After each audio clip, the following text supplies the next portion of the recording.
This video is not sponsored by AHA, but if it was, welcome back to another little news video that I just really wanted to do. This stuff's actually pretty fun to make, especially when it's about things you care about. If you watched my previous video, you'd know that my opinion on Microsoft's acquisition of Activision is middling at best, but this recent piece of news that just surfaced a week or two ago about this bodacious power move that Sony just played, oh, it is hilarious to me. $3.6 billion were used to purchase the company that essentially began Xbox. At least that brought it on the map. The original makers of Halo, the people who began, failed, and then began again, Destiny, the company whose name is synonymous with tie straps and jumping off a bridge for fun, Bungie.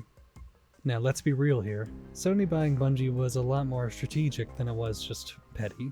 When Bungie left Microsoft after Halo Reach, Activision came swooping in pretty damn quick to pick up its talent.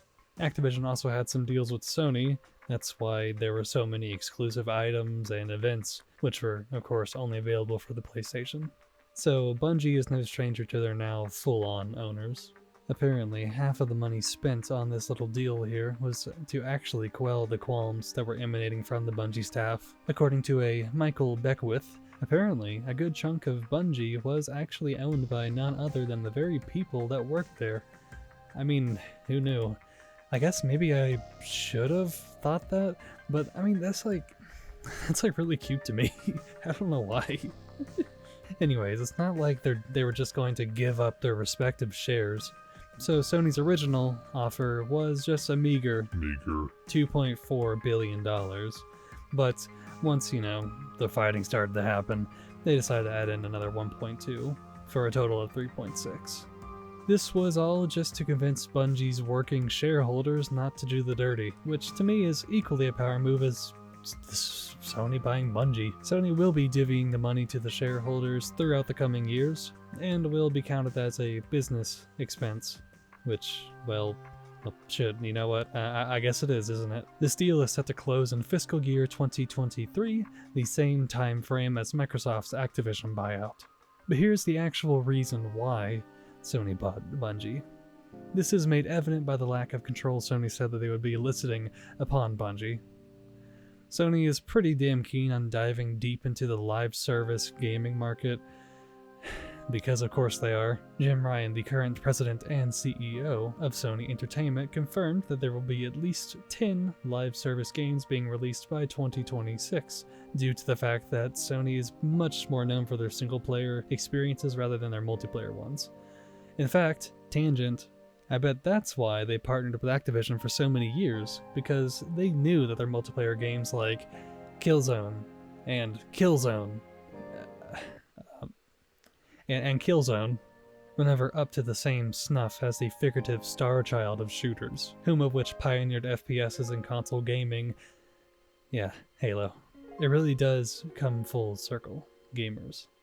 In case you forgot, I didn't. Bungie owns Destiny, and now, so will Sony, but the revenue from that game is only secondary to what Sony really actually wants. Experience. Don't forget, Bungie has been in the live service realm since the final hours of the Xbox 360, with Destiny 1, and now of course with Destiny 2, many years later. If there was a company ever more experienced in live service titles, it would most definitely have to be Blizzard, Square Enix, Bungie. But it's not like those other guys are able to be bought, however, seeing how well one just was. And Square Enix is most definitely not about to join one of its main competitors. I can guarantee you that. Please don't let this comment age like an open jug of whole milk in your car on a hot summer day. Us Destiny players, we gotta stick together, And so, I'm just as curious as you are for if Sony will royally fuck with Destiny to not be as open as it is now, especially with crossplay and all that coming out. Yeah, really don't want them messing with that. Well, fret not, because like I said earlier, Sony said that the ownership would only truly affect financials, and connections, meaning that Bungie will be free to operate as they always have. Yeah, I can smell it too, but these are just the words we're going to have to take, since it's not like we're going to determine a Fortune 500 business's decision on what to do with its food. Yeah.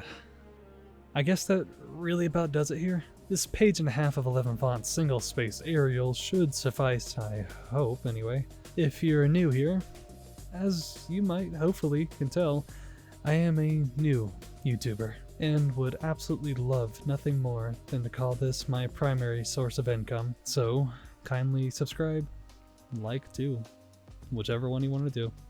Share also, it's really good. It's good for the heart, mine and yours. I guarantee you won't regret it. I try to post as often as possible, so stick around and see what I have in store for you. One thing I know for absolutely sure, that I am going to be pre-ordering Elden Ring, and it will be the first game that I do a genuine Let's Play on. Sorry, I'm just so wishy-washy about the whole thing. School unfortunately must come first. I'm simply not big enough to warrant otherwise. Thank you for tuning in. Have a good day, gamers.